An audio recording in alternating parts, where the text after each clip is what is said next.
you are considered to be one of the so-called fathers of modern monetary theory. Do you want to just explain what that is?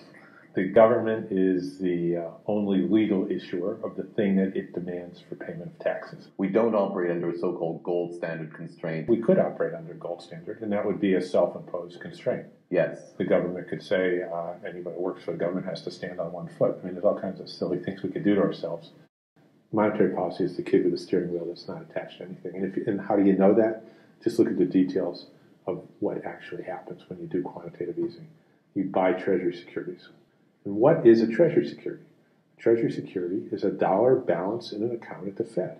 It's called a securities account. Okay, they give it a fancy name, treasury security, but it's like a savings account at a normal bank. If you buy a treasury security, you send them money, the Fed money, you get it back with interest. If you go to a commercial bank, you buy a CD, you send them money, you get it back with interest. It's the exact same thing. So the Fed is a bank, and they have two types of accounts. A normal bank would call them checking and savings. The Fed calls them reserve accounts, Federal Reserve Bank, and securities accounts, treasury securities. Okay? They're just checking and savings. And so when the Fed buys securities, they go into the market, they offer a price where somebody decides, you know, instead of this securities account, I'd rather have my money in a reserve account. And the Fed debits their securities account, makes it smaller, credits the reserve account, makes it larger.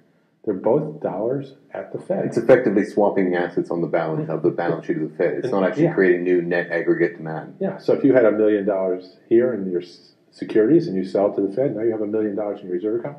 Both of them were bank deposits at the Fed. There's functionally no difference. And the only reason they call it printing money is because they don't count the securities accounts as money, but they do count the reserve accounts. So it's an accounting. Now, why do they do that? Yeah. Because back in 1933, the reserve accounts were convertible into gold, and the securities accounts were not. So again, it's another legacy of the gold standard. Yeah. Everything always goes back to that. But if you account securities as money, which under the broader aggregates of S&L they are counted as money, then quantitative easing doesn't print money. The whole base of your theory came from observing, all the operations of banks. This is just all simple operational things that all the staffers at the Fed understand, and none of the appointees. You ask the staffers at monetary operations, monetary affairs, you start talking like this, they speak your language immediately. Yeah, of course. And then you ask them, well, how many people in the FOMC understand this? And they go 0. They just don't get it. And so there's this huge disconnect between the senior staffers at the Fed and the political appointees.